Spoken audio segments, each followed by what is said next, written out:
નમસ્કાર મિત્રો, હું Mahesh Mori I can crack exam YouTube channel પર આપનું હાર્દિક સ્વાગત કરું છું. મિત્રો, મારો પરિચય આપું. હું હાલમાં શિક્ષક તરીકે ફરજ નિભાવું છું. મારો વિષય ગુજરાતી છે. સ્પર્ધાત્મક પરીક્ષામાં મેં ઘણી બધી પરીક્ષાઓ પાસ કરેલી છે. શિક્ષક બનવા માટેની ટેટ, માધ્યમિક શિક્ષક બનવા માટે ટાટ, હાયર માટેની ટાટ એક્ઝામ પાસ કરેલી છે. નેટ અને સ્લેટની એક્ઝામ પાસ કરીને હાલમાં હું પીએચડીનો અભ્યાસ કરી રહ્યો છું. મિત્રો, મારે વાત કરવી છે સ્પર્ધાત્મક પરીક્ષાની. ઘણી બધી સ્પર્ધાત્મક પરીક્ષાઓ આવે છે. યુપીએસસી, જીપીએસસી, નાયબ મામલતદાર, ક્લાર્ક વિભાગની પરીક્ષાઓ આવે છે, પોલીસ વિભાગની આવે છે. આ દરેક પરીક્ષાઓમાં ચોક્કસ વિષયનું મહત્ત્વ છે. મિત્રો, એનો અભ્યાસક્રમ આપવામાં આવે છે અને અભ્યાસક્રમના આધારે જો આપણે તૈયારી કરીએ તો આપણને ચોક્કસ સફળતા મળે છે. મિત્રો, કોઈ પણ પરીક્ષા હોય તો એનો અભ્યાસક્રમ જે આપવામાં આવે છે એ અભ્યાસક્રમના આધારે જો આપણે તૈયારી કરીએ અને આયોજન કરીએ, યોગ્ય માર્ગદર્શન લઈએ તો ચોક્કસ આપણને સફળતા મળે છે. મિત્રો, મારે ગુજરાતી વ્યાકરણની વાત કરવાની છે. ગુજરાતી વ્યાકરણ ખૂબ મહત્વનો મુદ્દો છે. યુપીએસસીથી લઈને જીપીએસસી, ક્લાર્ક વિભાગની, પીજીવીસીએલ, યુજીવીસીએલ, પોસ્ટ વિભાગ, તલાટી, બિન સચિવાલય ક્લાર્ક, દરેક પરીક્ષામાં ગુજરાતી વિષયનું મહત્ત્વ છે. ગુજરાતી વ્યાકરણ પૂછાય છે અને સ્કોરિંગ સબ્જેક્ટ છે. છતાં પણ આપણને ઘણી બધી ભૂલ પડે છે. તો એના માટે આપણે ભેગા થયા છીએ આજે. મિત્રો, ગુજરાતી વ્યાકરણ સ્કોરિંગ સબ્જેક્ટ છે. કઈ રીતે? તો હું એક જ ઉદાહરણ તમને આપીશ કે ભાઈ, જનરલ નોલેજની આપણે તૈયારી કરતા હોઈએ અને એમાં એક મુદ્દો આવે છે ઇતિહાસ. અને ઇતિહાસનો આપણે અભ્યાસ કરવાનો હોય તો ગુજરાતનો ઇતિહાસનો અભ્યાસ કરીએ, ભારતના ઇતિહાસનો અભ્યાસ કરીએ, વિશ્વ ઇતિહાસનો અભ્યાસ કરીએ, અને છતાં પણ આટલો ખૂબ વધારે અભ્યાસ કરીએ ને છતાં પણ એમાંથી ખૂબ ઓછા પ્રશ્નો પૂછાતા હોય. જ્યારે ગુજરાતી વ્યાકરણમાં 15થી 18 મુદ્દાઓ જે આવે છે, સર્વનામ હોય, વિશેષણ હોય, ક્રિયા વિશેષણ હોય, નિપાત હોય, છંદ હોય, વર્ણ વ્યવસ્થા હોય, ક્રિયાપદ હોય, જે 15થી 18 મુદ્દાઓ આવે છે એનો એક વખત તમે કાળજીપૂર્વક, સમજપૂર્વક અભ્યાસ કરો, સમજો એને, તો ફરી વખત માત્ર તમારે પુનરાવર્તન કરવું પડે. અને સાથે એ અભ્યાસ કરવાનો છે. ગુજરાતી વ્યાકરણમાં સર્વનામનો મુદ્દો પૂછાય છે, વિશેષણ પૂછાય છે, તો કેવા પ્રશ્નો પૂછાય છે અને એ સમજપૂર્વક તમે અભ્યાસ કરેલો હોય ને મિત્રો, તો ચોક્કસ એક પણ માર્ક્સ તમારો ગુજરાતીમાં તૂટે નહીં. તો એના માટે આજે આપણે ભેગા થયા છીએ. મિત્રો, ગુજરાતી વ્યાકરણનો માત્ર અભ્યાસ નથી કરવાનો, સમજવાનું છે. અને મિત્રો, ગુજરાતી ભાષા આપણી માતૃભાષા છે, પરંતુ ખૂબ અઘરી ભાષા છે. ગુજરાતી ભાષામાં વ્યાકરણનો અભ્યાસ કરવાનો છે, એમાં અલગ અલગ મુદ્દાઓનો અભ્યાસ કરવાનો છે, સમજવાનો છે. તો આજે આપણે શરૂઆત કરવાની છે વર્ણ વ્યવસ્થાથી. મિત્રો, ગુજરાતી ભાષામાં જે વર્ણ વ્યવસ્થાનું મહત્ત્વ છે એનો અભ્યાસ કરવાનો છે. વર્ણ વ્યવસ્થા એટલે કે મિત્રો આપણને ખ્યાલ છે સ્વર અને વ્યંજન. મિત્રો, ગુજરાતી ભાષામાં વ્યાકરણનો અભ્યાસ કરવા માટે એક ચોક્કસ પદ્ધતિ છે. ઘણા વિદ્યાર્થી મિત્રો મને કહેતા હોય કે સાહેબ, છંદ શીખવાડો ને, સંધિ વિગ્રહ શીખવાડો ને. તો હું એમને પૂછું કે ભાઈ, તમને સ્વર અને વ્યંજનનો ખ્યાલ છે? તો સ્વર અને વ્યંજન એને પૂરા ખ્યાલ હોતો નથી. તો મિત્રો, છંદ શીખવા હોય, સંધિ વિગ્રહ, સંધિ છોડો, જોડો શીખવું હોય, તમારે શબ્દકોશના ક્રમને ગોઠવતા તમારે શીખવું હોય તો તમને વર્ણ વ્યવસ્થા, સ્વર અને વ્યંજનનો ખ્યાલ હોવો જોઈએ. એટલે ચોક્કસ પદ્ધતિ છે, એ મુજબ આપણે શીખવાનું છે ગુજરાતી વ્યાકરણ. તો વર્ણ વ્યવસ્થામાં મિત્રો આપણે વાત કરીએ તો ગુજરાતી ભાષામાં નાનામાં નાનો એકમ એટલે ધ્વનિ હોય છે. ધ્વનિ જે મુખમાંથી આપણે અવાજ નીકળે છે. સૌપ્રથમ હું તમને મૌખિક વાત કરું છું, ત્યારબાદ આપણે અભ્યાસ કરીએ. ગુજરાતી ભાષાનો નાનામાં નાનો એકમ ધ્વનિ છે. ધ્વનિ એટલે શું? ધ્વનિ એટલે કે આ સ્વર અને વ્યંજન. તો પરીક્ષામાં કેવા પ્રશ્નો પૂછાય છે મિત્રો? પરીક્ષામાં પ્રશ્ન પૂછાય છે મિત્રો કે ગુજરાતી ભાષામાં માન્ય સ્વર કેટલા છે, રસ્વ સ્વર કેટલા છે, કુલ સ્વર કેટલા છે, દીર્ઘ સ્વર કેટલા છે? આ પ્રશ્ન પૂછાય છે. અર્ધ સ્વર કેટલા છે? ત્યારબાદ વ્યંજનની વાત કરીએ તો વ્યંજનમાંથી ખૂબ બધા પ્રશ્નો પૂછાય છે કે ગુજરાતી ભાષામાં કુલ કેટલા વ્યંજન છે, વ્યંજનના પ્રકાર જે અલગ અલગ રીતે પડે છે, એમાંથી ખૂબ બધા પ્રશ્નો પૂછાય છે. અને ખૂબ સરળ છે જો તમે સમજો તો. અઘોષ વ્યંજન, ઘોષ વ્યંજન, અલ્પ પ્રાણ વ્યંજન, મહાપ્રાણ વ્યંજન. પ્રશ્નો પૂછાય છે આવા કે ગુજરાતી ભાષામાં કુલ કેટલા અલ્પ પ્રાણ વ્યંજન છે, મહાપ્રાણ વ્યંજન કેટલા છે, નીચેનામાંથી કયો અલ્પ પ્રાણ વ્યંજન છે, કયો મહાપ્રાણ વ્યંજન છે, કયો અલ્પ પ્રાણ વ્યંજન નથી, અનુનાસિક વ્યંજન ક્યાં છે, કેટલા છે, નિરુનાસિક વ્યંજન કેટલા છે, અર્ધસ્વર કેટલા છે. આવા ઘણા બધા પ્રશ્નો પૂછાય છે. બહુ સરળ છે. અને આ વર્ણ વ્યવસ્થા એટલે કે સ્વર અને વ્યંજન તમને અન્ય મુદ્દામાં પણ ઉપયોગી થશે. સંધિ વિગ્રહમાં, શબ્દકોશના ક્રમમાં શબ્દોને ગોઠવવા હોય તો તમને સ્વર અને વ્યંજનનો ખ્યાલ હોવો જોઈએ મિત્રો. છંદનો વ્યવસ્થિત અભ્યાસ કરવો હોય તો તમને સ્વર અને વ્યંજનનો ખ્યાલ હોવો જોઈએ મિત્રો. તો ચાલો આજે આપણે વિગતવાર એનો અભ્યાસ કરીએ. મિત્રો ધ્યાન આપજો, ખૂબ મહત્વનો મુદ્દો છે.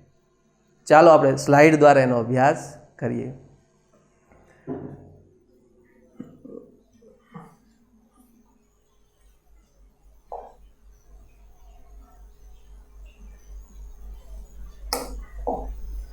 ગુજરાતી વર્ણ વ્યવસ્થા મિત્રો.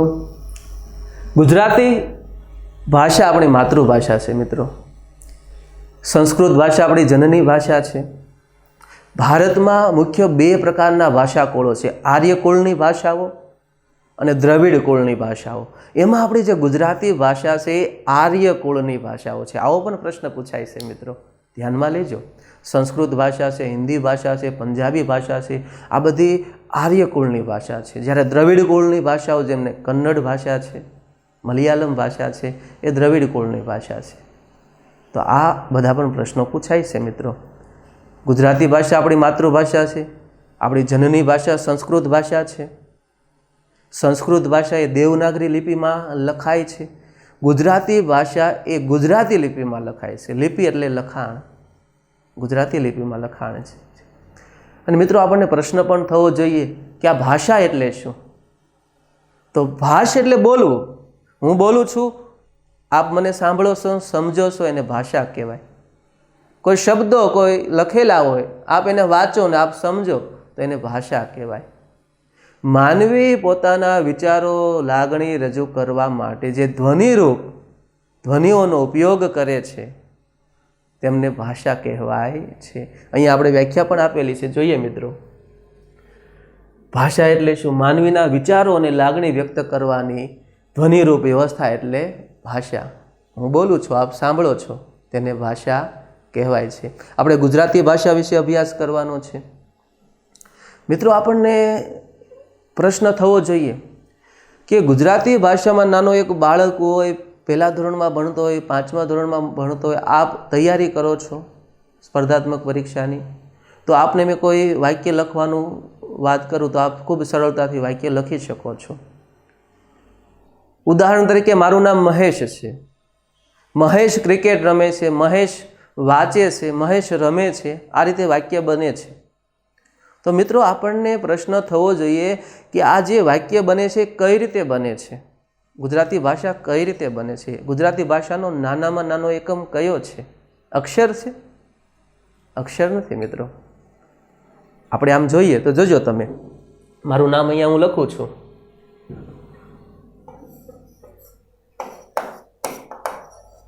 મહેશ મેં લખ્યું છે નામ અહીંયા, તો એ નામમાં મ, હે અને શ 3 અક્ષરો છે. પરંતુ મિત્રો હું મહેશ શબ્દ બોલું તો મારા મુખમાંથી માત્ર 3 અક્ષરો બહાર નીકળતા નથી. ધ્યાનપૂર્વક સાંભળજો મિત્રો. મહેશ બોલું તો મની સાથે અ જોડાયેલો છે, હની સાથે એ જોડાયેલો છે અને શંકરના શની સાથે અ જોડાયેલો છે. એટલે મારા મુખમાંથી અલગ અલગ જે ધ્વનિઓ આવે છે એ ગુજરાતી ભાષાનો નાનામાં નાનો એકમ છે. મિત્રો આજે આપણને ખ્યાલ આવ્યો કે ગુજરાતી ભાષાનો નાનામાં નાનો એકમ ધ્વનિ છે અને એ ધ્વનિમાંથી અક્ષર બને છે અને એકથી વધારે અક્ષર મળીને શબ્દ બને છે અને એ શબ્દોને યોગ્ય રીતે ગોઠવણી કરીએ તો વાક્ય બને છે. આપણે ઉદાહરણ સાથે એનો અભ્યાસ કરીએ મિત્રો. ગુજરાતી ભાષાનો નાનામાં નાનો એકમ ધ્વનિ છે. ધ્વનિ એટલે આપણા મુખમાંથી જે અવાજ આવે એને ધ્વનિ કહેવાય છે. ઉદાહરણ તરીકે અ, એ, ક, ગ, મ વગેરે ધ્વનિઓ છે. અને મેં હમણાં જ વાત કરીને એકથી વધારે ધ્વનિ મળે તો અક્ષર બને છે, એકથી વધારે અક્ષર મળે તો શબ્દ બને છે, અક્ષર બને છે અને એકથી વધારે અક્ષર મળીને શબ્દ બને છે અને એકથી વધારે શબ્દોની યોગ્ય અર્થપૂર્ણ ગોઠવણી કરીએ તો વાક્ય બને છે. મિત્રો અહીંયા ઉદાહરણ પણ આપેલું છે વાક્ય કે મહેશ ક્રિકેટ રમે છે. મિત્રો આમ ધ્વનિ સ્વરૂપની આ ભાષા બનેલી છે. તો ગુજરાતી ભાષાના ધ્વનિઓનો અભ્યાસ કરવાનો છે મિત્રો. ધ્વનિ એટલે કે શું? તો ગુજરાતી ભાષાનો નાનામાં નાનો એકમ જે મુખમાંથી અવાજ નીકળે છે એને ધ્વનિ કહેવાય છે. આ ધ્વનિઓના પણ પ્રકાર છે મિત્રો. તો ધ્વનિના મુખ્ય 2 પ્રકાર છે, સ્વર અને વ્યંજન. એનો આપણે અભ્યાસ કરીએ.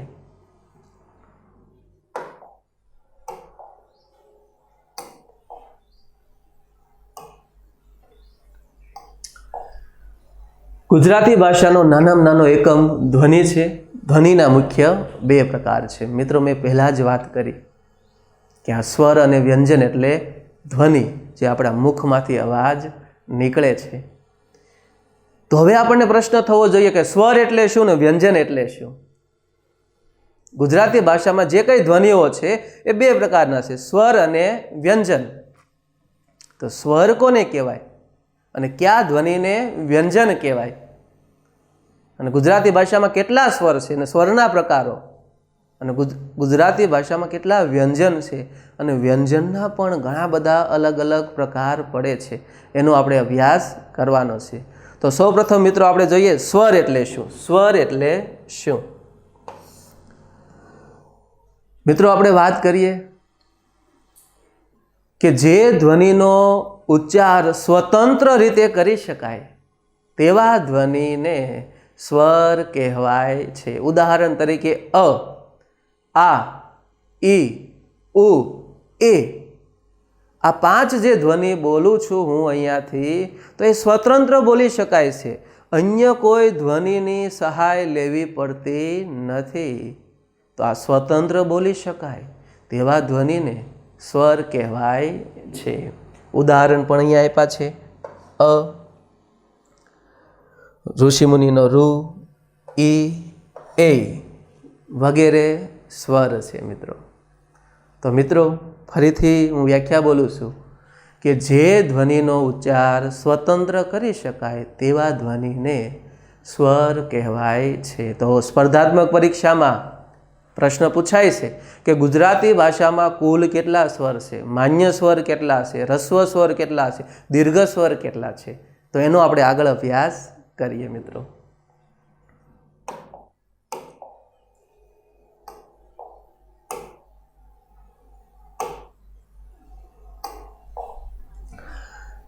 ગુજરાતી ભાષાના માન્ય સ્વર 8 છે મિત્રો. કુલ સ્વર 11 છે, હ્રસ્વ સ્વર 4 છે અને દીર્ઘ સ્વર 7 છે. ધ્યાનમાં લેજો મિત્રો. પ્રશ્ન પૂછાય છે પરીક્ષામાં, એવો પણ પ્રશ્ન પૂછાય કે ભાઈ નીચેનામાંથી કયો માન્ય સ્વર નથી, કયો રસ્વ સ્વર છે, કયો દીર્ઘ સ્વર છે.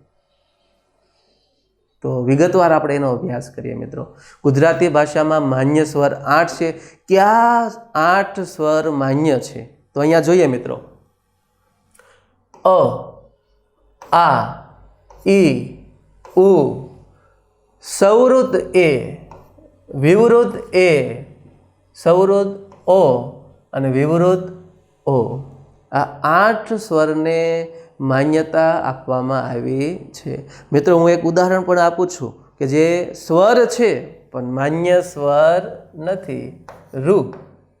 પ્રશ્ન પૂછાય કે નીચેનામાંથી કયો માન્ય સ્વર નથી? રૂ એ માન્ય સ્વર નથી. હા, ગુજરાતી ભાષાના જે કુલ 11 સ્વર છે એ 11 સ્વરમાં રૂ આવે છે. એ ધ્યાનમાં લેવા જેવી બાબત છે મિત્રો. આગળ આપણે જોઈએ કે ગુજરાતી ભાષાના કુલ સ્વર 11 છે મિત્રો. આગળ આપણે અભ્યાસ કરવાનો આવશે કે આપેલા શબ્દોને શબ્દકોશના ક્રમમાં ગોઠવો. 4 શબ્દો આપેલા હોય, 5 શબ્દો આપેલા હોય, એને શબ્દકોશના ક્રમમાં ગોઠવવાના હોય. કઈ રીતે ગોઠવાય? ખૂબ મહત્વનો પ્રશ્ન છે. 2 થી 3 પ્રશ્ન પૂછાય છે. તો આ જ મુદ્દામાં એનો અભ્યાસ કરી શકાય મિત્રો.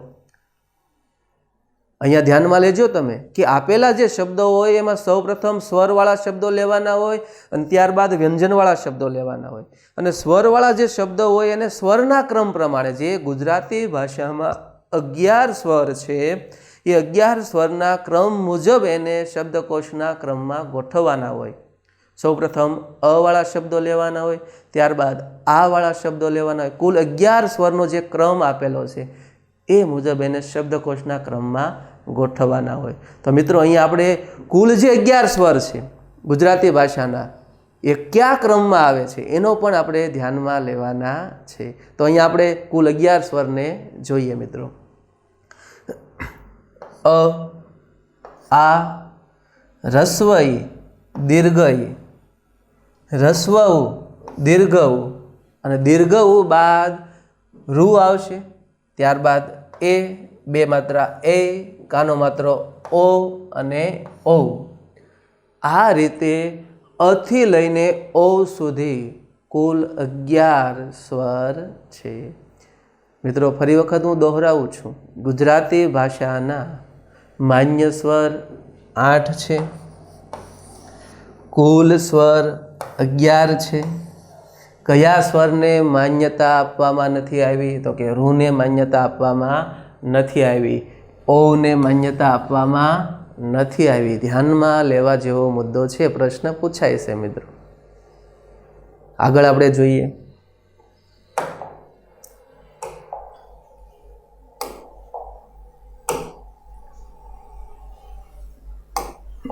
ગુજરાતી ભાષાના માન્ય સ્વર 8 છે, કુલ સ્વર 11 છે. હવે સ્વરના પ્રકાર વિશે આપણે અભ્યાસ કરવાનો છે મિત્રો.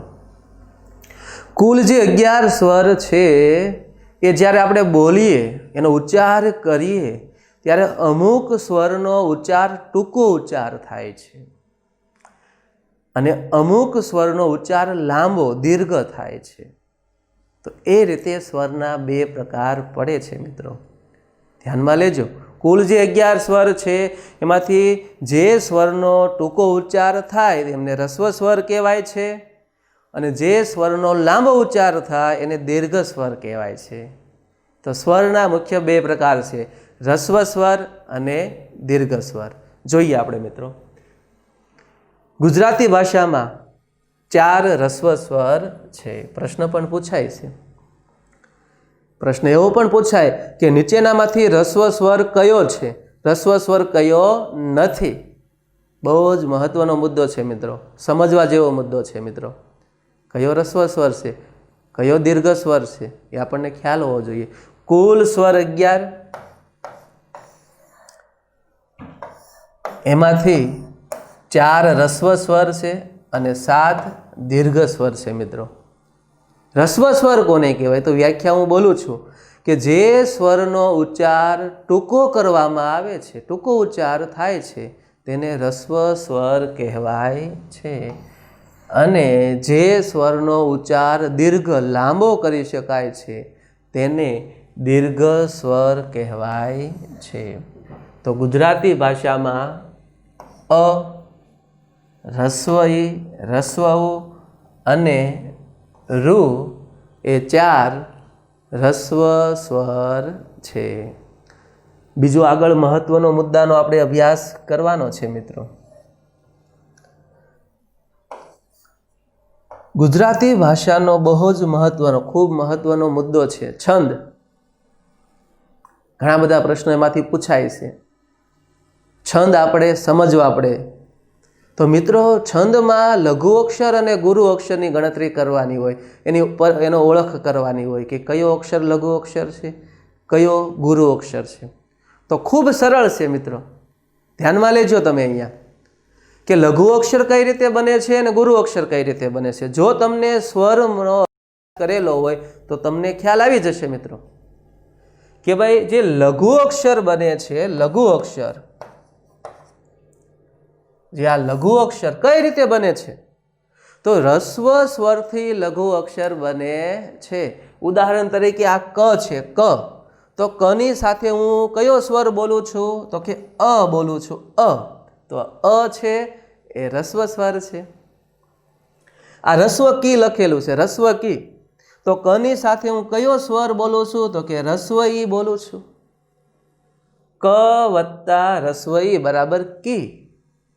તો કી છે એ લઘુ અક્ષર છે.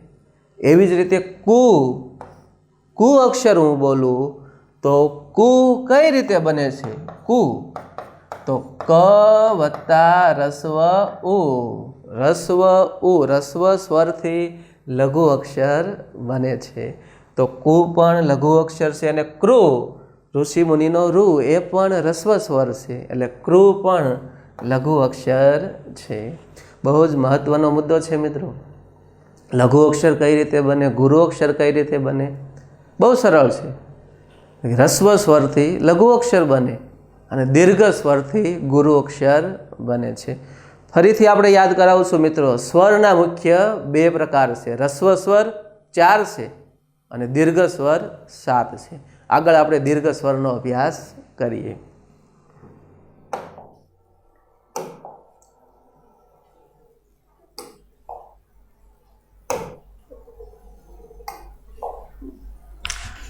ગુજરાતી ભાષામાં 7 દીર્ઘ સ્વર છે. કેટલા દીર્ઘ સ્વર છે? 7.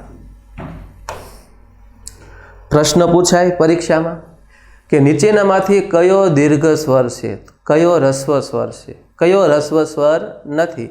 તો મિત્રો બહુ સ્પષ્ટ ધ્યાનમાં રાખવાનું કે કુલ સ્વર 11, રસ્વ ટૂંકો ઉચ્ચાર થાય એવા 4 રસ્વ સ્વર છે, લાંબો ઉચ્ચાર થાય એવા 7 દીર્ઘ સ્વર છે. કયા 7 દીર્ઘ સ્વર છે? તો અહીંયા ધ્યાનમાં લેજો. આ, દીર્ઘ ઈ, દીર્ઘ ઉ, એ, ઓ અને ઓ. આ 7 દીર્ઘ સ્વર છે. બીજું મિત્રો, રસ્વ સ્વરથી લઘુ અક્ષર બને છે અને દીર્ઘ સ્વરથી ગુરુ અક્ષર બને છે. ઉદાહરણ પણ અહીંયા આપેલું છે કે અહીંયા કા જે અક્ષર છે એ લઘુ અક્ષર છે કે ગુરુ અક્ષર છે. તો મિત્રો તમારે કા બોલવાનો અને સ્પષ્ટ તમારા મુખ વિવરમાંથી જે ધ્વનિ આવે છે તો તમને ખ્યાલ આવી જાય કે ભાઈ ક વત્તા આ, ક વત્તા આ. તો આ છે દીર્ઘ સ્વર છે અને દીર્ઘ સ્વરથી ગુરુ અક્ષર બને છે. એ જ રીતે કી છે તો ક વત્તા દીર્ઘ ઈ, દીર્ઘ ઈ પણ દીર્ઘ સ્વર છે. કી પણ ગુરુ અક્ષર છે. દીર્ઘ કુ, કે, કો અને કો, આ દરેક ગુરુ અક્ષર છે. તો મિત્રો છંદમાં આપણે આ ખૂબ મહત્વનો ઉપયોગી મુદ્દો છે કે લઘુ અક્ષર કઈ રીતે બને છે અને ગુરુ અક્ષર કઈ રીતે બને છે. બીજો મિત્રો બહુ મહત્વની મુદ્દો છે કે સ્વરની જ્યારે વાત આવે ત્યારે અને હ આપણે ધ્યાનમાં લેવું જોઈએ. શા માટે ધ્યાનમાં લેવાનું છે? કે ભાઈ આપણે જ્યારે પ્રાથમિક શિક્ષણમાં ભણીએ છીએ, આપણે કક્કો અને બારાક્ષરીનો જ્યારે અભ્યાસ કરીએ છીએ ત્યારે અને એ સ્વરમાં આપણે એની ગણતરી કરીએ છીએ. પરંતુ હવે ખૂબ ધ્યાનમાં લેજો મિત્રો, સ્પર્ધાત્મક પરીક્ષામાં આપણે ક્લિયર અભ્યાસ કરવાનો છે સ્વર અને વ્યંજનમાં. સ્વરમાં અને એ સ્વર નથી.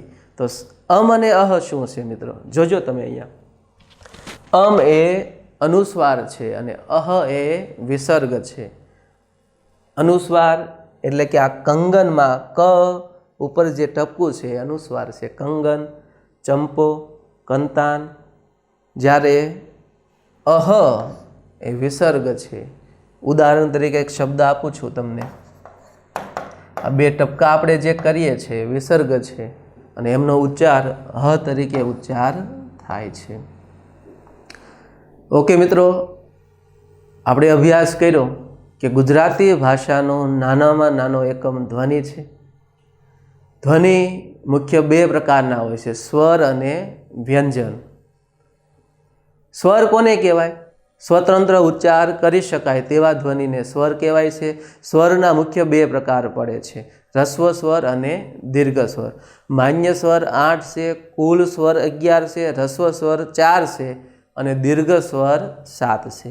આગળ આપણે અભ્યાસ કરીએ.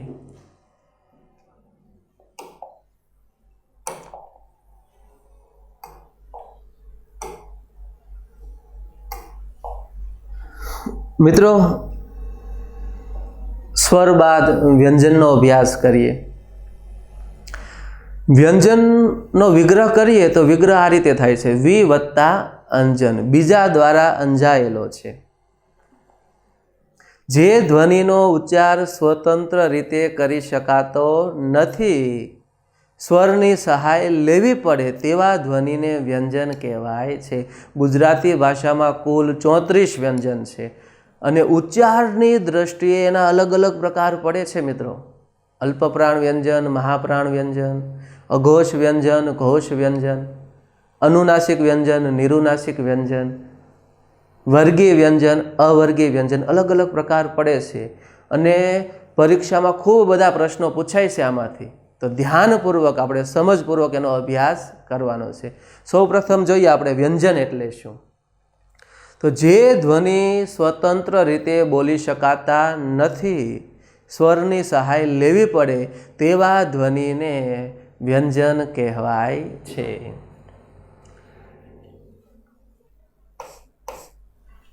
વ્યંજન વિ વત્તા અંજન, જે ધ્વનિ વિશેષ રીતે અંજાયેલો છે, બીજા દ્વારા અંજાયેલો છે. ઉદાહરણ તરીકે આપણે જોઈએ મિત્રો, અહીંયા ક ધ્વનિ છે. તો ક ધ્વનિ મારે બોલવો હોય તો મારા મુખ વિવરમાંથી માત્ર ક બોલાતો નથી. તો ક તમે સ્વતંત્ર રીતે બોલી શકતા નથી. કની સાથે તમારે અ ધ્વનિ બોલવો પડે છે, અની સહાય લેવી પડે છે. ક વત્તા અ બરાબર ક બોલાય છે. એ જ રીતે વ બોલવો હોય મારે તો વની સાથે અ બોલાય છે. ગ બોલવો હોય તો ગની સાથે અ બોલાય છે. તો જે ધ્વનિના ઉચ્ચારણમાં સ્વરની સહાય લેવી પડે તેવા ધ્વનિને વ્યંજન કહેવાય છે.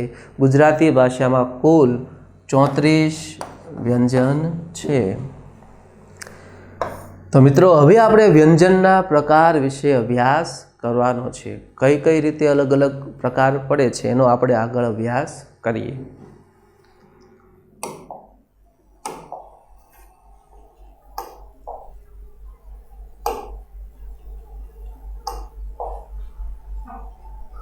કુલ વ્યંજન 34. વ્યંજનના મુખ્ય બે પ્રકાર પડે છે મિત્રો. જે 34 વ્યંજન છે, ક થી લઈને અળ સુધી. મિત્રો જોજો તમે, આમ તો મૂળ આપણે વ્યંજન એટલે શું કહેવાય? કક્કો કહેવાય, એ આપણને ખ્યાલ છે, બરાબર છે. કક્કો એટલે આપણા વ્યંજન. પરંતુ કક્કામાં ક્ષત્રિયનો શ આવે છે અને જ્ઞ આવે છે, જે વ્યંજન નથી. ધ્યાનમાં લેજો. ક ક્ષત્રિયનો શ શું છે? તો કે જોડાક્ષર છે. જ્ઞ શું છે? જોડાક્ષર છે. સ્પષ્ટ ધ્યાનમાં લેવાનું છે મિત્રો. ક થી લઈને અળ સુધી કુલ 34 વ્યંજન છે અને આ વ્યંજનના મુખ્ય બે પ્રકાર પડે છે, વર્ગીય વ્યંજન અને અવર્ગીય વ્યંજન. તો વર્ગીય વ્યંજન કોને કહેવાય? વર્ગીય વ્યંજન કુલ કેટલા છે? તો 25 વર્ગીય વ્યંજન છે અને 9 અવર્ગીય વ્યંજન છે. તો આ વર્ગીય વ્યંજન અને અવર્ગીય વ્યંજન કઈ રીતે એ આપણે સમજવાનું છે મિત્રો. તો કુલ 34 વ્યંજન છે, એમાંથી અમુક વ્યંજનના ચોક્કસ પ્રકારના વર્ગો પાડી શકાય છે મિત્રો, અને અમુક પ્રકારના વ્યંજનના ચોક્કસ પ્રકારના વર્ગો પાડી શકાતા નથી. કઈ રીતે જોઈએ આપણે મિત્રો? જોજો, અહીંયા સમજવાનું છે આપણે મિત્રો. ક, ખ, ગ, ઘ અને અંગ, આ 5 વ્યંજન હું બોલું મિત્રો, ક, ખ, ગ, ઘ, અંગ. તો એ 5 વ્યંજન કંઠમાંથી બોલાય છે. કંઠમાંથી, મુખ વિવરમાંથી એક જ જગ્યામાંથી એ બહાર નીકળે છે. આગળ આપણે જોઈએ મિત્રો. ત, થ, દ, ધ, ન. તથ, દ, ધ, ન બોલીએ. આ 5 વ્યંજન આપણે બોલીએ ત્યારે આપણી જીહવા એટલે આપણી જીભ ઉપરના દાંતને સ્પર્શ કરે છે મિત્રો, તો એને દંત્ય વ્યંજન કહેવાય છે. એવી જ રીતે પફ, બભ, મ, આ 5 વ્યંજન બોલીએ તો આપણા બંને ઓષ્ઠ એટલે બંને હોઠ સ્પર્શ થાય છે. પ, ફ, બ, ભ, મ, તો એમને ઓષ્ઠી વ્યંજન કહેવાય છે. તો મિત્રો કુલ જે 34 વ્યંજન છે એમાંથી ક થી લઈને મ સુધી જે 25 વ્યંજનો છે એના ચોક્કસ પ્રકારના વર્ગ પાડી શકાય છે. એટલા માટે એ 25 વ્યંજનને વર્ગીય વ્યંજન કહેવાય છે મિત્રો. અને વર્ગીય વ્યંજનના અલગ અલગ 5 પ્રકાર પાડવામાં આવે છે. કંઠ્ય વ્યંજન 5 છે, તાલવ્ય વ્યંજન 5 છે, મૂર્ધન્ય વ્યંજન 5 છે, દંત્ય વ્યંજન 5 છે, ત થી લઈને ન, અને ઓષ્ઠ્ય વ્યંજન. પરીક્ષામાં કઈ રીતે પ્રશ્ન પૂછાય છે? પરીક્ષામાં પ્રશ્ન પૂછાય છે મિત્રો કે ગુજરાતી ભાષાના કુલ વ્યંજન 34, વર્ગીય વ્યંજન 25, અવર્ગીય વ્યંજન 9. નીચેનામાંથી કંઠ્ય વ્યંજન કયો છે? તો ક, ખ, ગ, ઘ, અંગ એ કંઠ્ય વ્યંજન છે. ઠળિયાનો ઠ એ કંઠ્ય વ્યંજન નથી, એ મૂર્ધન્ય વ્યંજન છે. દંત્ય વ્યંજન કયો છે? તાલવ્ય વ્યંજન કયો છે? ઓષ્ઠ્ય વ્યંજન કયો છે? નીચેનામાંથી કયો ઓષ્ઠ્ય વ્યંજન નથી? તો મિત્રો આપણને ધ્યાનમાં હોવું જોઈએ કે પફ, બભ, મ સિવાયના ઓષ્ઠ્ય વ્યંજન નથી. આ 5 ઓષ્ઠ્ય વ્યંજન છે. મિત્રો આપણે કોષ્ટક દ્વારા અભ્યાસ કરીએ છીએ કે ગુજરાતી ભાષાના જે કુલ 34 વ્યંજન છે એના મુખ્ય 2 પ્રકાર પડે છે, વર્ગીય વ્યંજન અને અવર્ગીય વ્યંજન. ક થી લઈને મ સુધીના 25 એ વર્ગીય વ્યંજન છે અને ય થી લઈને અળ સુધીના કુલ આ 9 છે એ અવર્ગીય વ્યંજન છે. ચોક્કસ પ્રકારના વર્ગ પાડી શકાતા નથી. ઉદાહરણ તરીકે ય, ર, લ, વ આ વ્યંજન હું બોલું તો આપણા મુખમાંથી કોઈ ચોક્કસ જગ્યાએથી પસાર થતા નથી, એટલા માટે એના ચોક્કસ વર્ગ પાડી શકાતા નથી. મિત્રો બહુ જ મહત્વનો મુદ્દો છે. આ કોષ્ટકમાંથી ઘણા બધા પ્રશ્ન પૂછાય છે. કંઠ્ય વ્યંજન કયો છે? મૂર્ધન્ય વ્યંજન કયો છે? દંત્ય વ્યંજન કયો છે? ઓષ્ઠ્ય વ્યંજન કયો છે? વર્ગીય વ્યંજન કયો છે? અવર્ગીય વ્યંજન કયો છે? ફરીથી ધ્યાનમાં લેજો મિત્રો. ક થી લઈને અળ સુધીના કુલ 34 વ્યંજન. આ 34 વ્યંજનમાંથી ક થી લઈને મ સુધીના જે વ્યંજન છે એના ચોક્કસ પ્રકારના વર્ગ પાડી શકાય છે, એટલા માટે એને વર્ગી વ્યંજન કહેવાય છે. અને યથી લઈને અળ સુધીના જે 9 વ્યંજન છે એના ચોક્કસ પ્રકારના વર્ગ પાડી શકાતા નથી. એટલા માટે આ વ્યંજનને અવર્ગી વ્યંજન કહેવાય છે. સાથે જે વર્ગી વ્યંજન છે એના 5 પ્રકાર પડે છે. એ કયા 5 પ્રકાર પડે છે એ પણ આપણે ધ્યાનમાં લેવાનું છે. ખૂબ બધા પ્રશ્નો આમાંથી પૂછાય છે. પ્રથમ હરોળ ક વાળી જે હરોળ છે એ કંઠ્ય વ્યંજન છે, તાલવ્ય વ્યંજન છે, મૂર્ધન્ય વ્યંજન છે, દંત્ય વ્યંજન છે અને ઓષ્ઠ્ય વ્યંજન છે. તો આ રીતે આપણે એનો અભ્યાસ કરવાનો છે. આગળ આપણે જોઈએ મિત્રો,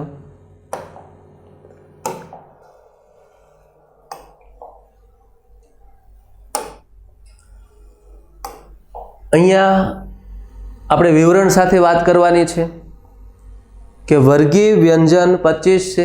5 પ્રકારના વર્ગો પાડવામાં આવ્યા છે. કંઠ્ય વ્યંજન, કખ ગઘ અંગ, આ 5 કંઠ્ય વ્યંજન છે. ત્યારબાદ તાલવ્ય વ્યંજન, તો 5 તાલવ્ય વ્યંજન છે. ચકલીનો ચ, છત્રીનો છ, જમરૂખનો જ, જબલાનો જ અને આ ચ છે ચ, આ 5 તાલવ્ય વ્યંજન છે. ત્યારબાદ મૂર્ધન્ય વ્યંજન ટઠ દઢ હણ. ત્યારબાદ દંત્ય વ્યંજન તથ દધ ન, ત થ દધ ન. આ 5 વ્યંજન જ્યારે આપણે બોલીએ છીએ ત્યારે આપણી જીભ આપણા ઉપરના દાંતને, દંત્ય દાંતને સ્પર્શ કરે છે. એટલા માટે એ દંત્ય વ્યંજન છે મિત્રો.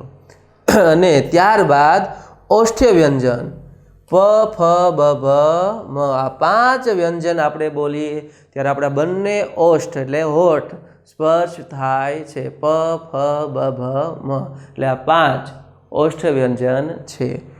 કથી લઈને મ સુધીના કુલ 25 વર્ગી વ્યંજન છે. અને યથી લઈને, જોજો મિત્રો,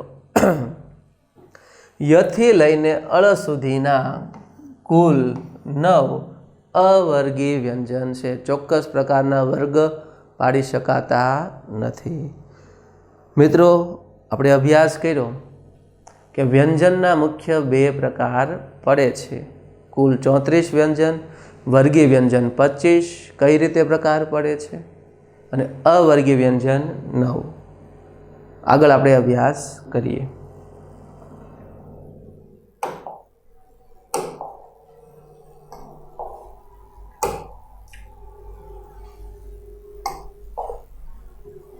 મિત્રો, મેં અગાઉ જ વાત કરી કે વ્યંજનના ઉચ્ચારણની દ્રષ્ટિએ અલગ અલગ પ્રકાર પડે છે. અલ્પપ્રાણ વ્યંજન, મહાપ્રાણ વ્યંજન, અઘોષ વ્યંજન, ઘોષ વ્યંજન, અનુનાસિક વ્યંજન, નિરુનાસિક વ્યંજન, અર્ધસ્વર. તો કઈ રીતે? તો મિત્રો, ઉચ્ચારની દ્રષ્ટિએ વ્યંજનના 2 પ્રકાર પડે છે, અલ્પપ્રાણ વ્યંજન અને મહાપ્રાણ વ્યંજન. કઈ રીતે? તો આગળ આપણે જોઈએ કે અલ્પપ્રાણ વ્યંજન 19 છે. તો અલ્પપ્રાણ વ્યંજન કોને કહેવાય? તો જે વ્યંજનના ઉચ્ચારણ વખતે ઓછી પ્રાણવાયુની જરૂર પડે, ઓછી હવાની જરૂર પડે તેવા વ્યંજનને અલ્પપ્રાણ વ્યંજન કહેવાય છે. ગુજરાતી ભાષામાં કુલ 19 અલ્પપ્રાણ વ્યંજન છે. કયા કયા અલ્પપ્રાણ વ્યંજન છે? પ્રશ્ન એ પણ પૂછાય પરીક્ષામાં કે નીચેનામાંથી અલ્પપ્રાણ વ્યંજન કયો છે, અલ્પપ્રાણ વ્યંજન કયો નથી? તો જોઈએ મિત્રો, ક, ચ, ટ, ત, પ, ગ, જ, ડ, દ, બ, અંગ, ચ, હણ, ન, મ, ય, ર, લ અને અળ. તમને પ્રશ્ન થવો જોઈએ કે યાદ કઈ રીતે રાખવા? આટલા બધા વ્યંજનો અલ્પપ્રાણ વ્યંજન છે, 19 અલ્પપ્રાણ વ્યંજન છે, કઈ રીતે યાદ રાખવા? ગોખાય તો નહીં, ગોખેલું યાદ ન રહે. તો એ યાદ રાખવાની પણ એક પદ્ધતિ છે. આપણે કોષ્ટક બનાવ્યું છે મિત્રો, આગળ આપણે એનો અભ્યાસ કરવાનો છે. આગળ આપણે જોઈએ મહાપ્રાણ વ્યંજન. ગુજરાતી ભાષામાં ઉચ્ચારણની દ્રષ્ટિએ વ્યંજનના 2 પ્રકાર પડે છે, અલ્પપ્રાણ વ્યંજન અને મહાપ્રાણ વ્યંજન.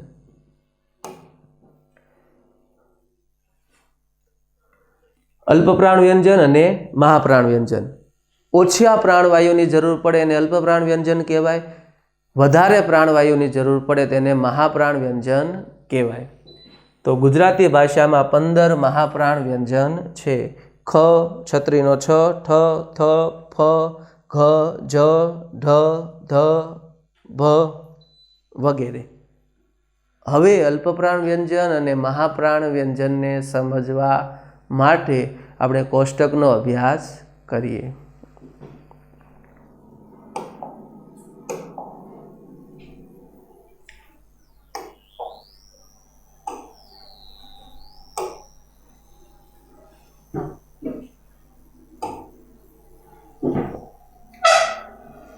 અલ્પપ્રાણ વ્યંજન ને મહાપ્રાણ વ્યંજનનું કોષ્ટક જોઈએ આપણે મિત્રો. કુલ 34 વ્યંજન છે.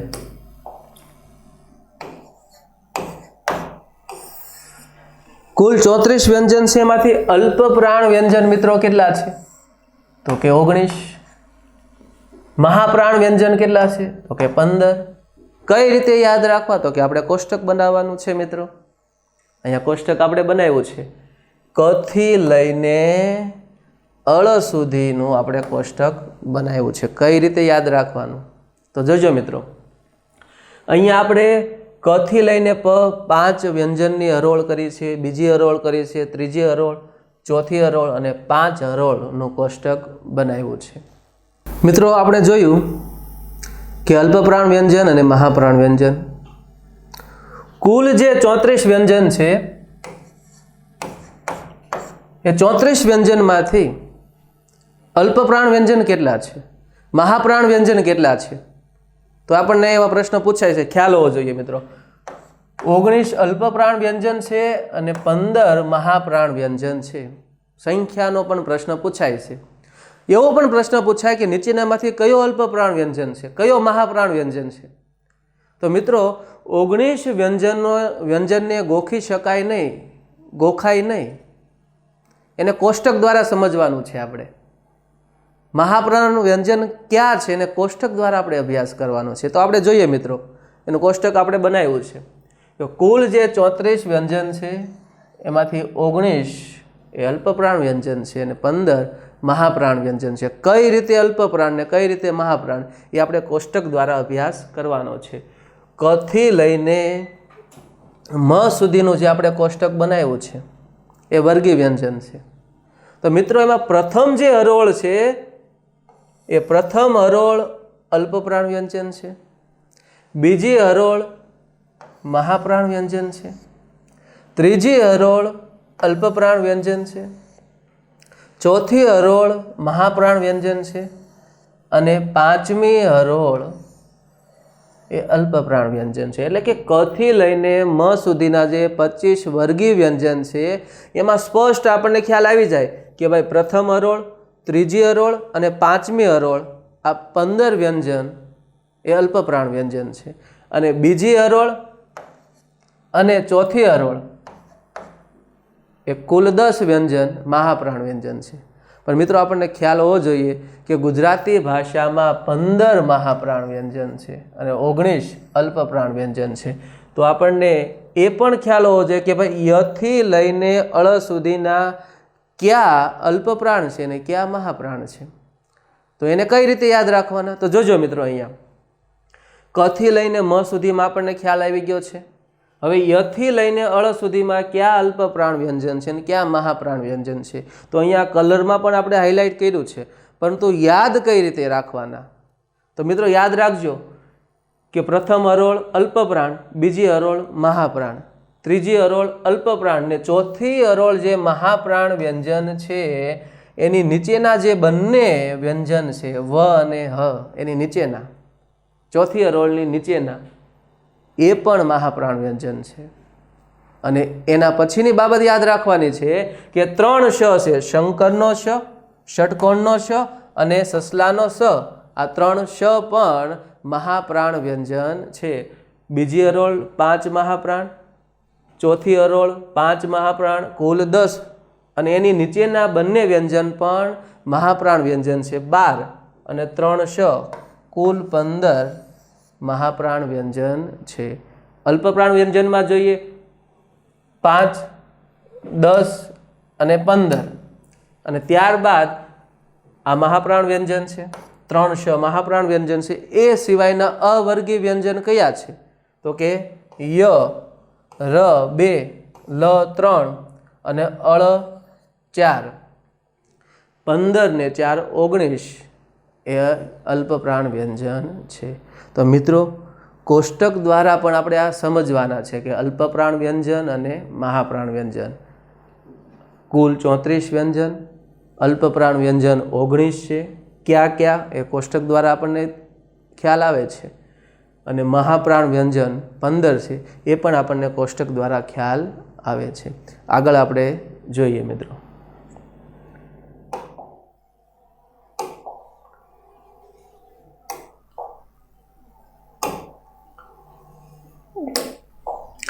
મિત્રો જે રીતે ઉચ્ચારણની દ્રષ્ટિએ અલ્પપ્રાણ વ્યંજન, મહાપ્રાણ વ્યંજન એવા 2 પ્રકાર પડે છે, એવી જ રીતે વ્યંજનના ઉચ્ચારણની દ્રષ્ટિએ 2 પ્રકાર પડે છે, અઘોષ વ્યંજન અને ઘોષ વ્યંજન. પ્રશ્ન એવો પણ પૂછાય છે, ગુજરાતી ભાષામાં અઘોષ વ્યંજન કેટલા છે? તો કે 13 અઘોષ વ્યંજન છે. ઘોષ વ્યંજન કેટલા છે? તો કે 21 ઘોષ વ્યંજન છે. કઈ રીતે એ આપણે સમજવાનું છે. સૌપ્રથમ આપણે એની વ્યાખ્યા સમજીએ. અઘોષ વ્યંજન 13 છે. તો અઘોષ વ્યંજન કોને કહેવાય? જે વ્યંજનના ઉચ્ચારમાં હવા નાદ તંત્રીને કંપાવ્યા વિના પસાર થાય, નાદ તંત્રીને કંપાવ્યા વિના પસાર થાય અને કઠોર અવાજ નીકળે તેવા વ્યંજનને અઘોષ વ્યંજન કહેવાય છે. ગુજરાતી ભાષામાં કુલ 13 અઘોષ વ્યંજન છે. મિત્રો કુલ વ્યંજન 34, 13 અઘોષ વ્યંજન અને 21 ઘોષ વ્યંજન. હવે આપણે જોઈએ ઘોષ વ્યંજન. એમની વ્યાખ્યા જોઈએ. જે વ્યંજનના ઉચ્ચારણ વખતે હવા નાદ તંત્રીને કંપાવીને પસાર થાય છે, આપણી નાદ તંત્રીને કંપન થાય અને અવાજ કેવો નીકળે? તો કે કોમળ અવાજ નીકળે, તેવા વ્યંજનને ઘોષ વ્યંજન કહેવાય છે. ઘોષ વ્યંજનમાં અવાજ કોમળ નીકળે છે, જ્યારે અઘોષ વ્યંજનમાં અવાજ કઠોર નીકળે છે. આ બાબત ધ્યાનમાં લેવા જેવી છે. એના આધારે તમને ખ્યાલ આવી શકે કે આ ઘોષ વ્યંજન છે અને આ અઘોષ વ્યંજન છે. પણ મિત્રો એ બોલવાથી ઘણી વખત આપણને ખ્યાલ નથી આવતો, કારણ કે આપણે ક હોય, ખ હોય, ગ હોય, વ હોય, બ હોય, એ બધા એક સરખી રીતે બોલીએ છીએ. એ ભાષા જ્ઞાનીઓ જ અનુભવી શકે કે કયો ઘોષ વ્યંજન છે, કયો અઘોષ વ્યંજન છે. તો આપણે શું કરવાનું છે? પરીક્ષામાં પૂછાય છે કે નીચેનામાંથી કયો અઘોષ વ્યંજન છે, કયો ઘોષ વ્યંજન છે?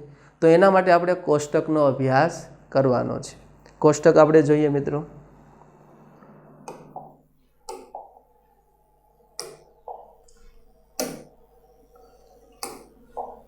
મિત્રો ગુજરાતી ભાષામાં કુલ 34 વ્યંજન. વર્ગીય વ્યંજન કેટલા? 25. અવર્ગીય વ્યંજન 9. અલ્પપ્રાણ વ્યંજન કેટલા? 19. મહાપ્રાણ વ્યંજન 15. અઘોષ વ્યંજન કેટલા છે? 13. ઘોષ વ્યંજન કેટલા છે? તો કે 21. કઈ રીતે ખ્યાલ આવે? તો અહીંયા આપણે કોષ્ટકનો અભ્યાસ કરીએ મિત્રો.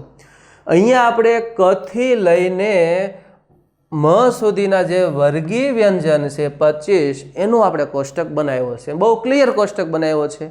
આ 25 જે વર્ગીય વ્યંજન છે એના 2 ભાગ પાડ્યા છે મિત્રો. આપણે 2 ભાગ પાડ્યા છે.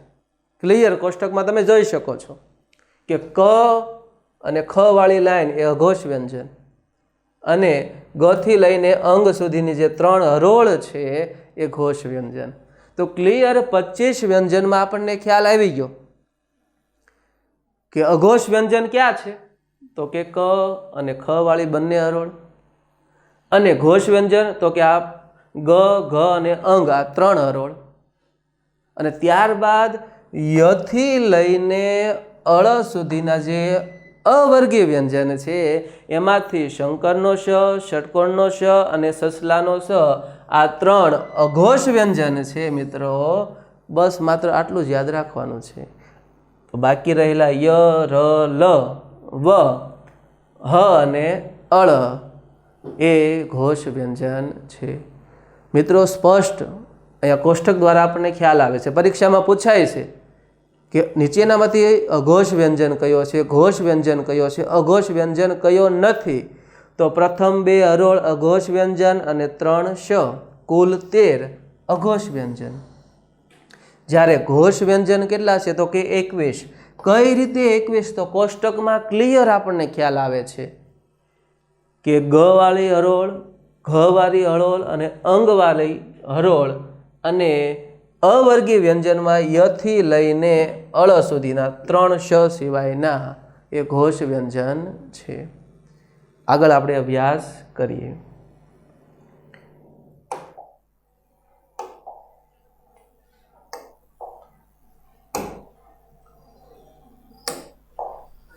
અલ્પપ્રાણ વ્યંજન, મહાપ્રાણ વ્યંજન, ઘોષ વ્યંજન, અઘોષ વ્યંજન.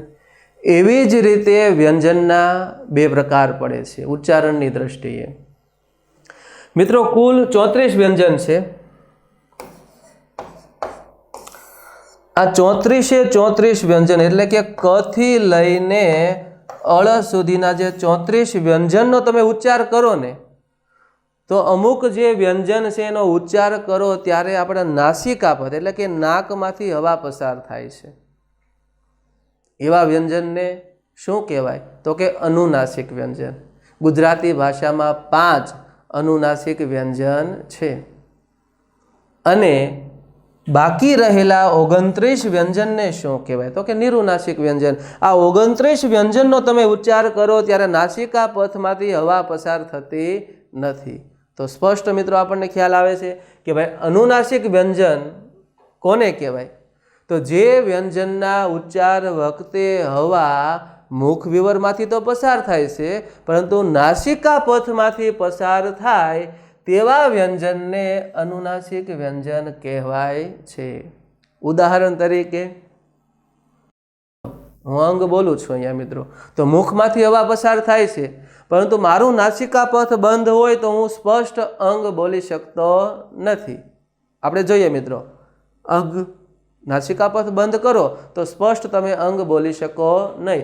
એવી જ રીતે ચ, હણ, ન અને મ આ 5 વ્યંજનો બોલતી વખતે હવા નાસિકા નાકમાંથી પસાર થાય છે. એટલા માટે આ 5 વ્યંજનને અનુનાસિક વ્યંજન કહેવાય છે.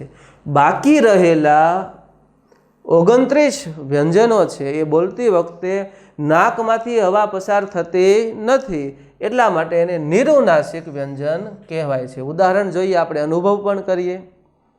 ક બોલું છું, ક નાક બંધ રાખીને, નાસિકા પથ બંધ રાખીને ક બોલું છું, ક સ્પષ્ટ બોલાય છે. આગળ આપણે જોઈએ ડ, ડ સ્પષ્ટ બોલાય છે. આગળ આપણે જોઈએ હ, હ સ્પષ્ટ બોલાય છે. અળ જોઈએ, અળ સ્પષ્ટ બોલાય છે. નાસિકા પથમાંથી હવા પસાર થતી નથી, એટલા માટે આ 29 વ્યંજનને નિરુનાસિક વ્યંજન કહેવાય છે. મિત્રો વ્યંજનના 2 પ્રકાર પડે છે. અનુનાસિક વ્યંજન 5 છે, અંગ, ચ, હણ, ન અને મ. નિરુનાસિક વ્યંજન 29 છે. ક થી લઈને બાકીના 5 સિવાયના કુલ 29 વ્યંજન નિરુનાસિક વ્યંજન છે. આગળ આપણે જોઈએ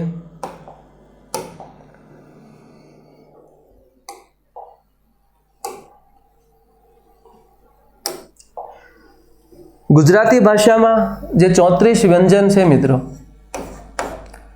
34 વ્યંજનમાં મેં તમને અહીંયા કોષ્ટક દ્વારા સમજાવ્યું કે ક થી લઈને અળ સુધીના જે 34 વ્યંજન છે એમાં ક્ષત્રિયનો શ, જ્ઞાનનો જ્ઞ, શ્રવણનો શ્ર, આ જે અક્ષર છે, આ જે ઘણા બધા વિદ્યાર્થીઓને એવું આપણને લાગે કે ભાઈ આ પણ વ્યંજન છે, પણ એ વ્યંજન નથી મિત્રો, જોડાક્ષર છે.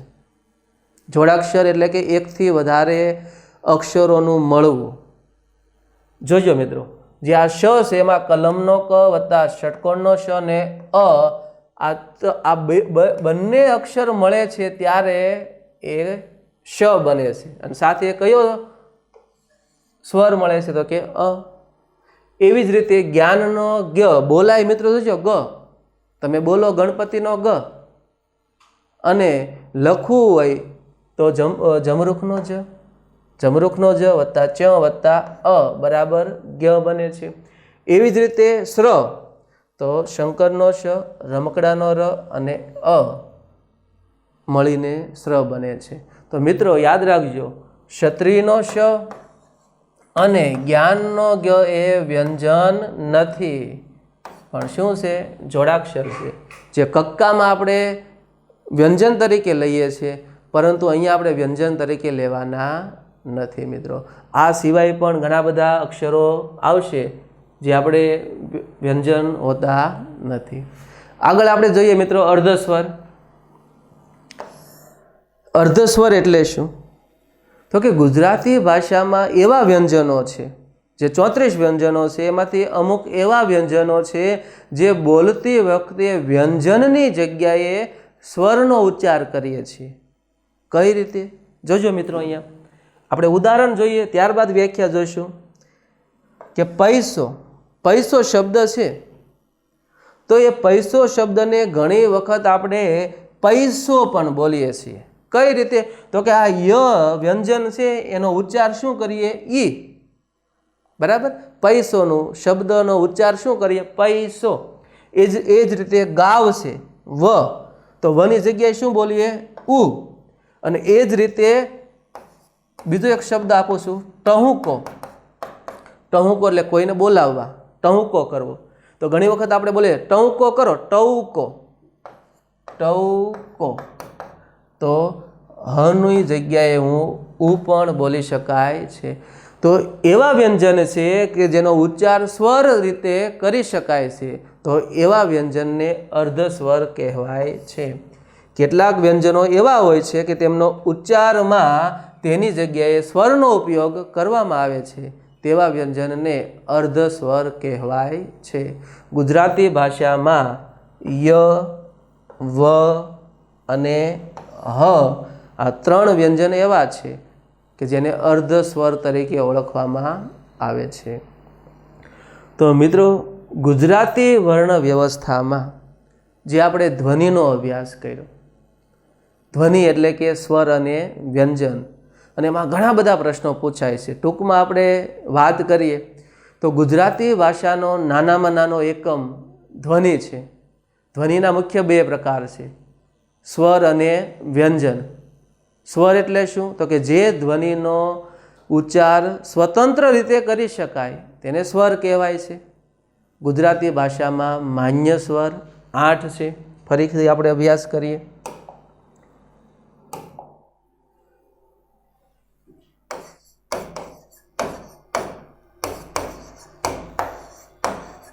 સ્વરની વાત કરીએ, માન્ય સ્વર 8 છે, કુલ સ્વર 11 છે, રસ્વ સ્વર 4 છે, દીર્ઘ સ્વર 7 છે. ક્યાં રસ્વ સ્વર, ક્યાં દીર્ઘ સ્વર, એ પણ આપણે ધ્યાનમાં હોવું જોઈએ. ત્યારબાદ મિત્રો આપણે વ્યંજનની વાત કરી, તો વ્યંજનમાંથી તો બહુ બધા પ્રશ્નો પૂછાય છે, કારણ કે વ્યંજનના ઉચ્ચારની દ્રષ્ટિએ અલગ અલગ રીતે પ્રકાર પડે છે. ક્યાં ક્યાં પ્રકાર પડે છે? તો કે વર્ગીય વ્યંજન, અવર્ગીય વ્યંજન. વર્ગીય વ્યંજન કેટલા છે મિત્રો? તો કે 25 વર્ગીય વ્યંજન છે. અવર્ગીય વ્યંજન કેટલા છે? તો કે 9 અવર્ગીય વ્યંજન છે. ત્યારબાદ અલ્પપ્રાણ વ્યંજન, મહાપ્રાણ વ્યંજન. અલ્પપ્રાણ વ્યંજન કેટલા છે? તો કે 19 અલ્પપ્રાણ વ્યંજન છે. મહાપ્રાણ વ્યંજન કેટલા છે? તો કે 15 મહાપ્રાણ વ્યંજન છે. કુલ 34 વ્યંજન છે મિત્રો. એ જ રીતે અઘોષ વ્યંજન અને ઘોષ વ્યંજન, તો હમણાં જ આપણે અભ્યાસ કર્યો મિત્રો. કુલ 34 વ્યંજન છે, એમાંથી અઘોષ વ્યંજન તો કે 13 અઘોષ વ્યંજન, ઘોષ વ્યંજન તો કે 21 ઘોષ વ્યંજન છે. એનું પણ કોષ્ટકનો અભ્યાસ કર્યો, કઈ રીતે આપણે એને ઓળખવાના છે. અને આગળ આપણે મિત્રો જોયું કે કુલ જે 34 વ્યંજન છે એમાં ખૂબ મહત્વનો પ્રશ્ન આવે છે, અનુનાસિક વ્યંજન, કે 5 અનુનાસિક વ્યંજન છે, અને એ સિવાયના જે 29 વ્યંજનો છે એ નિરુનાસિક વ્યંજનો છે. અને ત્યારબાદ આપણે એ પણ અભ્યાસ કર્યો કે જેમાં કક્કામાં આપણે વ્યંજન ગણીએ છીએ શ અને જ્ઞ, એ વ્યંજન નથી, એ જોડાક્ષર છે. અને છેલ્લે મિત્રો આપણે અભ્યાસ કર્યો અર્ધસ્વર. અર્ધસ્વર એટલે કે એવા વ્યંજનો કે જેનો ઉચ્ચાર સ્વર તરીકે કરીએ છીએ. હ, વ, ય આ 3 અર્ધસ્વર છે. તો ગુજરાતી વર્ણ વ્યવસ્થાનો આ ખૂબ મહત્વનો લેક્ચરનો આપણે અભ્યાસ કર્યો મિત્રો. આ લેક્ચરમાંથી સ્વર અને વ્યંજનમાંથી ઘણા બધા પ્રશ્નો પૂછાય છે. આપણે છંદનો અભ્યાસ કરવો હોય તો સ્વર અને વ્યંજનનો અભ્યાસ આપણે કરેલો હોવો જોઈએ મિત્રો. આપણે શબ્દકોશના ક્રમમાં ગોઠવવા હોય શબ્દોને તો પણ આપણને સ્વરનો ક્રમ, વ્યંજનનો ક્રમ આપણને ખ્યાલ હોવો જોઈએ મિત્રો. સંધિ વિગ્રહમાં પણ સ્વર અને વ્યંજન આપણને ખ્યાલ હોવા જોઈએ મિત્રો. તો આગામી સમયમાં આપણે અન્ય લેક્ચરનો અભ્યાસ કરશું. ખૂબ વિગતવાર અભ્યાસ કરવાનો છે અને ગુજરાતી વ્યાકરણના તમામ મુદ્દાઓને અભ્યાસની સાથે આપણે સમજવાના છે મિત્રો. તો ફરીથી આપણે મળશું મિત્રો.